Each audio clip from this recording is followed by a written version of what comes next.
Shalom adik-adik semuanya. Kakak sangat bersyukur bertemu dengan adik-adik. Gimana pembinaan imannya? Saat ini kita melaksanakannya online.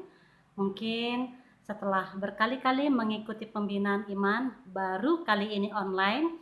Tidak apa-apa, nikmati saja. Mungkin tahun depan sudah kembali seperti biasa, jadi nikmati saja.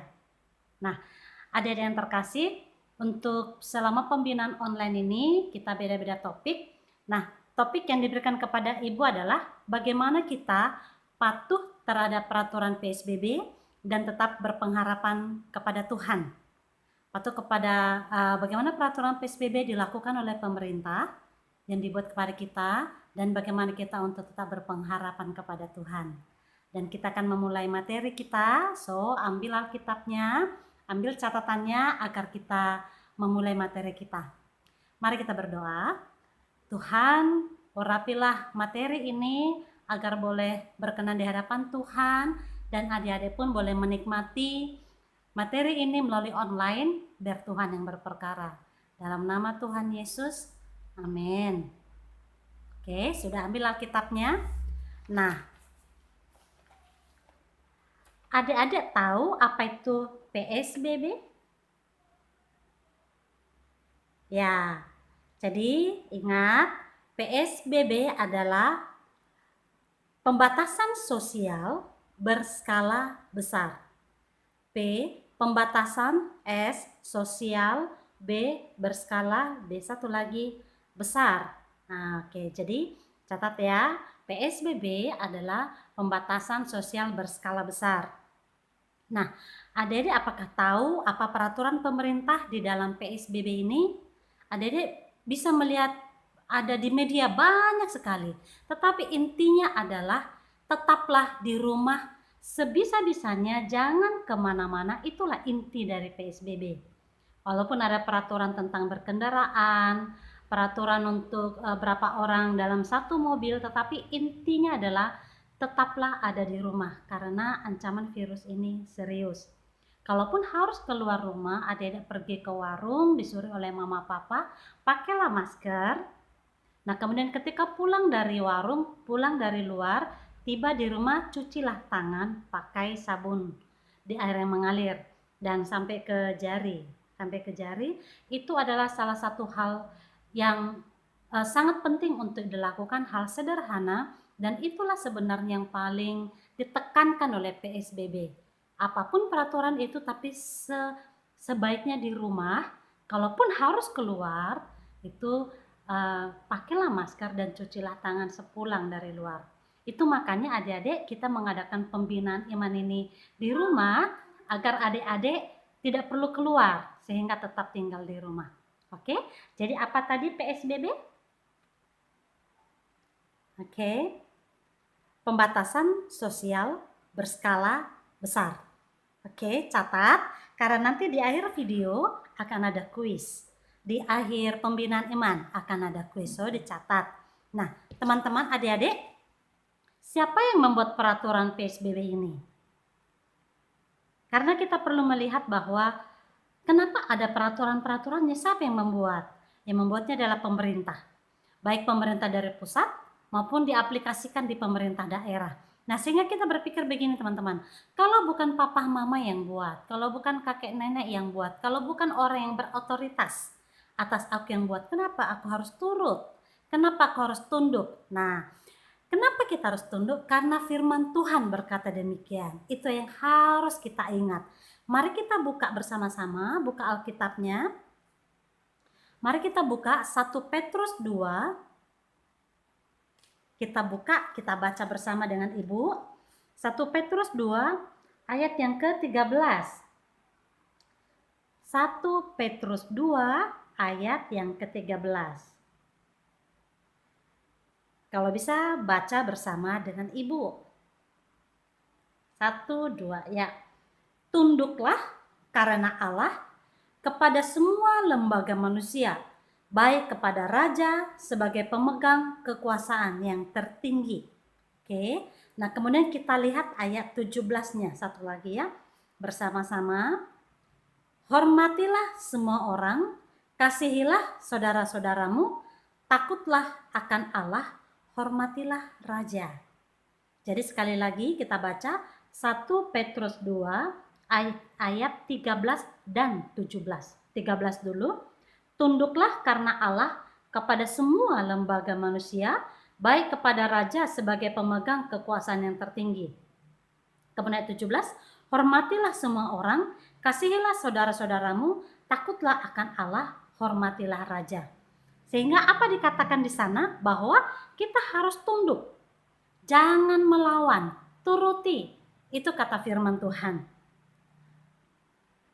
Sehingga di sini perlu kita lihat kenapa kita perlu menuruti itu, karena itu untuk kebaikan kita, demi kebaikan seluruh masyarakat di Indonesia. Baik mengasihi orang lain, mengasihi papa mama, mengasihi orang-orang yang lebih tua dari kita, mungkin kita sehat. Tapi kita tidak tahu kalau kita sudah pembawa virus atau istilahnya carrier. Nah, karena kita muda, kita masih stamina kita bagus, kita sudah jadi pembawa, tapi kita ketemu dengan kakek nenek kita, akhirnya mereka terkena virus.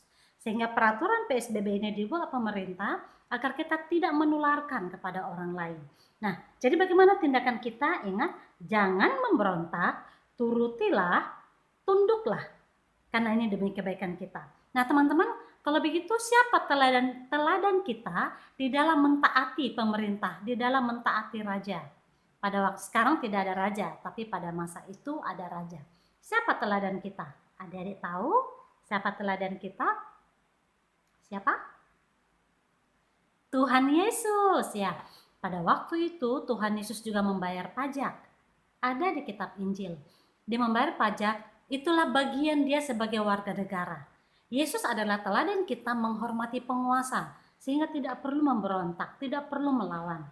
Kerjakan bagian kita, itu adalah hal yang sangat baik. Nah, oke. Nah mungkin adik-adikku yang terkasih, mungkin adik-adik saat ini sedih, kenapa ini belum berakhir, kita disuruh di rumah terus, kan bosan begitu ya. Nah kakak ada cerita, ada seseorang yang terpaksa dan dipaksa untuk jauh dari orang-orang. Nah seseorang ini dia orang kaya, dia hilang hartanya karena musibah, anak-anaknya juga meninggal karena musibah, dan dia pun sakit kulit yang teramat parah. Dia sakit kulit yang teramat parah dari ujung rambut ke ujung kakinya. Siapa dia?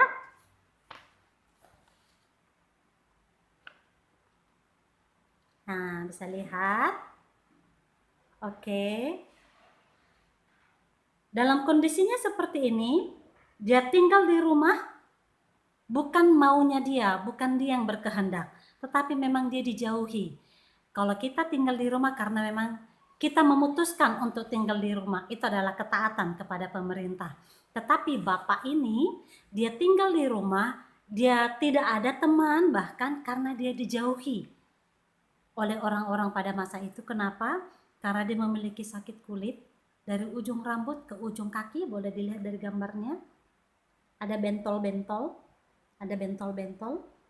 itu sampai ke kakinya. Oke, teman-teman, ada seperti borok yang berbau. Nah, teman-teman, cerita ini, kisah Ayub ini, coba sekarang lihat Ayub 19 ayat 25 sampai 27. Nanti kakak akan tunjukkan natsnya. Ayub 19 ayat 25 sampai 27. Kita belajar dari Ayub ini bahwa kondisinya sangat menyedihkan, kondisinya sangat tidak enak, tetapi apakah dia melarikan diri dari Allah? Nah, kita lihat natsnya, bagaimana pengharapan yang ada di dalam dirinya. Mari kita buka natsnya. Ayub 19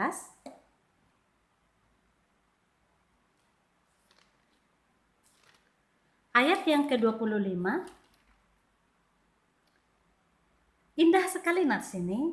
Ingat, ini disampaikan oleh Ayub yang sedang berduka. Dia mengatakan begini. Ayub 19 ayat 25. Tetapi aku tahu penebusku hidup, dan akhirnya dia akan bangkit di atas debu. Juga sesudah kulit tubuhku sangat rusak, Tanpa daging pun aku akan melihat Allah.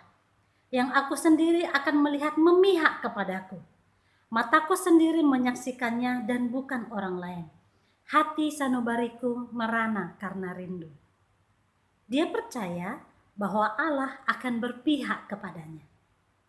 Bahwa Allah melihat dia. Adik-adik yang terkasih, apa yang bisa kita lihat dari Ayub ini? Walaupun Ayub tidak memiliki harta, dijauhi orang, tapi Ayub mampu melihat Allah. Dia mampu melihat Allah melampaui penderitaannya. Ayo, nah sekarang kita mau lihat apakah adik-adik sudah menderita seperti Ayub sekarang? Enggak kan? Belum toh? Nah, sehingga kita bisa melihat apakah kita mau meniru imannya Ayub. Nah, iman Ayub yang akan kita tiru. Penderitaannya mungkin akan sangat berbeda, tetapi iman Ayub yang akan kita tiru. Sehingga kita berharap dengan kondisi ini, apabila kita meniru imannya Ayub, kita akan terus berpengharapan sehingga kita pun kalaupun harus tinggal di rumah kita tidak sedih, tapi kita bisa melihat virus ini akan berlalu, akan menjauh karena Tuhan yang melawat kita. So, turutilah pemerintah, semua akan baik-baik saja. Milikilah iman seperti Ayub bahwa Tuhan akan berpihak kepada kita. Mendekatlah kepada Tuhan, Tuhan pasti akan menolong kita. Jadi jangan hilang pengharapan, arahkan mata kita kepada Tuhan, sama seperti Ayub yang mampu melihat Tuhan berpihak kepadanya. Dan kondisi Ayub dipulihkan pada akhirnya, kondisi kita pun akan dipulihkan oleh Tuhan. Terima kasih untuk semuanya. Biarlah kita tetap menikmati iman kita di dalam Tuhan. Dan kakak mengucapkan selamat menyelesaikan pembinaan iman. Beberapa waktu ke depan Tuhan yang menolong kita semua. Terpujilah nama Tuhan. Amin.